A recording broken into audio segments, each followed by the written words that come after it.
Is there anything better than a rich fudgy brownie or a light fluffy cheesecake? How about a cheesecake brownie? Hey, you're watching Preppy Kitchen, where I, John Cannell, teach you how to make delicious homemade dishes to share with your family and friends.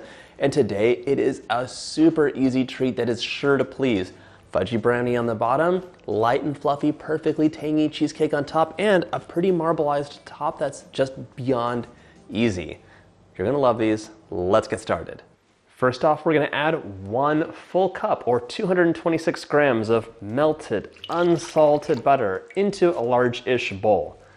Here's the deal. We're gonna be adding in 1 1/3 cups of semi-sweet chocolate chips, stirring it up a little bit, starting to melt already, but we're gonna give this like a couple 20-second bursts in the microwave to move it along a bit.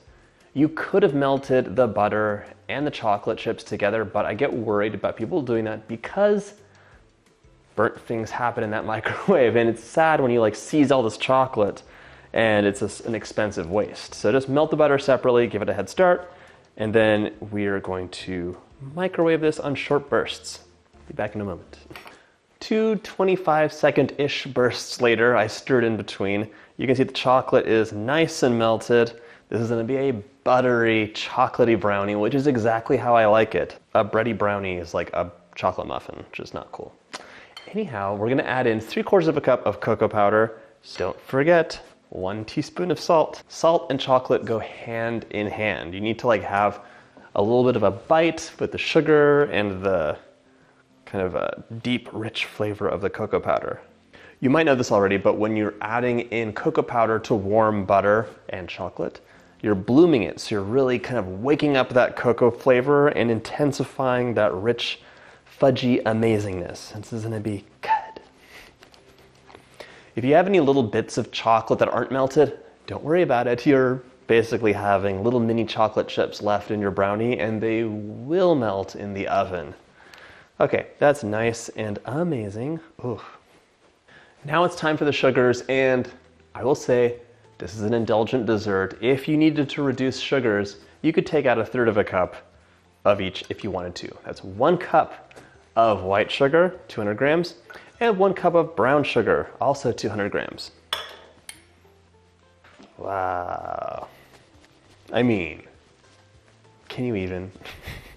If you had a bad day and came home to this brownie with the cheesecake on top, oh, day would be turned around. Taking a pause right now just to measure out 1 cup of flour. That's 120 grams. You can click up here for my how to measure flour video. So many times I get comments saying people followed a recipe but something went left. I tell you, like 90% of the time it's because of mismeasured ingredients, and it's not your fault. It's because people have been teaching you to use cups, and you can pack so much in here, like force it in. And most recipes are calling for more specific amounts. So get a kitchen scale. It doesn't have to be a fancy one, and it'll make a huge difference in your baking. Right now I'm adding in a tablespoon of coffee. And of course, if you watch my videos or follow many other people, you know that coffee wakes that chocolate flavor up. You're not gonna taste coffee because there's a tablespoon of coffee in there. 1 tablespoon of a nice vanilla. Oh, vanilla is amazing. I've had some people ask, like, do you put vanilla in everything? And I'm like, well, yes. Not everything, but many things. Okay, give this a stir. And earlier I said a large-ish bowl. That was wrong. It should have been a large bowl. Large. But it's okay. We'll make it work. All right, time to add in the 2 eggs and 1 yolk. Room temperature, please. Give this a really good mix. You could use an electric mixer for this, but And if you're wondering why is there a trivet under here, it's not because something is hot. It's because this counter's cold, and I'm just getting annoyed with the counter chilling things too much. I've had a couple of viewers tell me to use like some kitchen towels underneath, so I'm taking that suggestion and modifying it. Okay, nice and mixed in. Now it's time for the last ingredient, 1 cup, 120 grams of all-purpose flour. This is a fudgy brownie, not a cakey brownie. It's gonna work. This bowl will work. So I don't need any leavening agents, and you don't want that much flour. It's really just kind of to hold it together. Okay, switched to a spatula. I'm just gonna finish mixing this up by hand because I'm basically folding in the flour. And all I'm doing is looking for any like unmixed pockets. It wouldn't be the end of the world, but you know I like a homogeneous mixture. Okay, oh my gosh, so luscious. I got a gift from this Etsy seller when I was buying some stuff for the kitchen. I want to show it to you. I was like, what is this? This is so dumb, I would never use it. But I was like, this is amazing, I'm gonna use this every day. Look at these. They're tiny little spoons, which I thought were ridiculous. But I realized it'd be a perfect tasting spoon. It's like one spoon, you don't double dip, etc. That is really good. Okay, it's gonna be even better when it's baked. Living on the edge. I prepped a 9x9" baking pan, and you could do this in an 8x8, so let's be thicker. You could do it in a 9x13 if you divide it off with some foil and back the foil up and put the paper in. That's what I did actually on the blog post if you look really carefully at the process shots, because I hadn't ordered a 9x9" pan. But I got it, so I'm using it. All right, into the bowl. Wow, look at these ribbons of amazingness. Could you say no to that? This is gonna be criminally delicious. I'm just gonna move this to the edges of the pan. It will well, this is a 2-layer dessert, so you do wanna kind of move it out a bit. And the parchment paper is gonna save your life after this is baked, because I've had brownies stuck in the pan and it is not pretty, especially when you have to photograph things. Perfect. This can get set aside, and now we're gonna do our easy breezy, delicious cheesecake topping. Oh, okay. Set aside. This cheesecake topping comes together in a snap. All you need is that 16 ounces or 2 packages of cream cheese, and it should be room temperature, but mine was ice cold because I forgot to take it out ahead of time. So just microwave it in like little 30-second bursts. 2 should be fine. This is kind of messy though now, so don't mind me. I don't know why cream cheese is so amazing, but it is amazing. You can click up here for my Oreo cheesecake. There's a ton of cheesecake stuff on the blog too.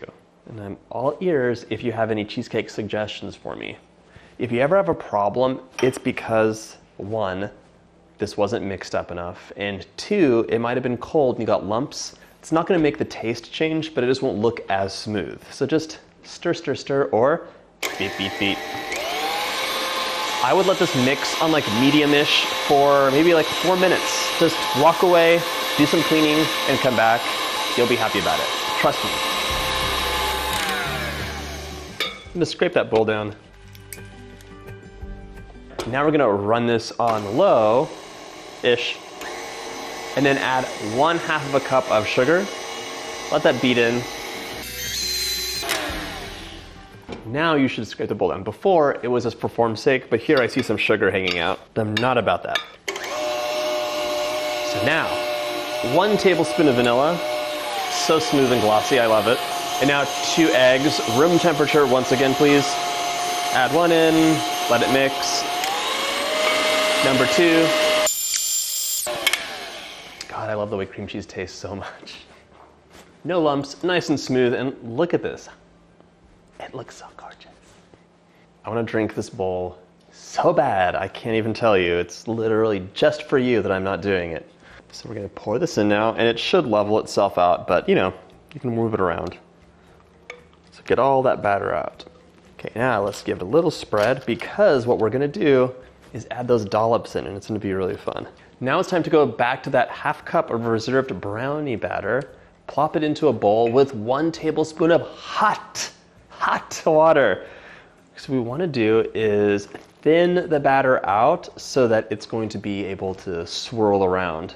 Kind of making like a brownie soup almost. Delicious soup. If you want to use a whisk, it's probably a better idea. While I'm sharing, you know how you like have a recipe that you do all the time and you're like, I know this recipe, and you ended up doing something slightly different? Well, in this recipe, I didn't check the blog post and I just mixed in all the chocolate chips instead of reserving some for mixing in later, but that's fine. Either way is totally acceptable. So if you like that chocolate chip life, just reserve some, mix them at the end. Now you can see this is much more kind of like swirlable. Just exactly what we want. Okay, so now the fun part. We're gonna take like tablespoon-sized dollops of the thinned out batter and add them to the brownie mixture here. It could be like randomly placed, doesn't have to be in any pattern. This might not look amazing right now, but it will. Take a skewer, my favorite kitchen tool of all, And we're gonna begin just swirling things around. So at first it's gonna look kind of janky, but then some swirl magic will happen. Look at that. I take my swirls very seriously. It's like level 10 concentration. So once you're happy with like the pattern you've created with your swirls, this is gonna go into the oven for 30 minutes or so at 350 Fahrenheit. And you're gonna see like the top have that cheesecake magic and the bottom is gonna have like a very fudgy brownie texture. So it's gonna be delightful. Okay, look how beautifully this baked. It's amazing. This baked for about 35 minutes. I left it in a little bit longer and I just turned the oven off, let it hang out there for like 30 minutes or so, just because I wanted it to have a really nice unmarred top without the cracks. Let it come to room temperature. Then I put it in the fridge for a bit just to firm up, because taking it out, you kind of want to like give it a test, see what's happening, and then like that. This is why I wanted to show you that. If you didn't have this paper, you'd be in trouble. And if you used foil, like just don't use foil. It's so messy for this purpose. And if it's much more easy to rip foil when you're pulling it out. All right, this came out nicely. We're gonna give this a cut and then give it a taste. I like the corner pieces in case I ever go to your house. It is a fudgy brownie, just like I like it. Look at that. This is so nice and fudgy, and that cheesecake is fluff-tastic. It's so light with the perfect right tang. Okay, look into my cheesecake brownie. No, don't do it too close. Too close. Time for a bite. Okay, I've been looking forward to this, let me tell you. Ugh, that top.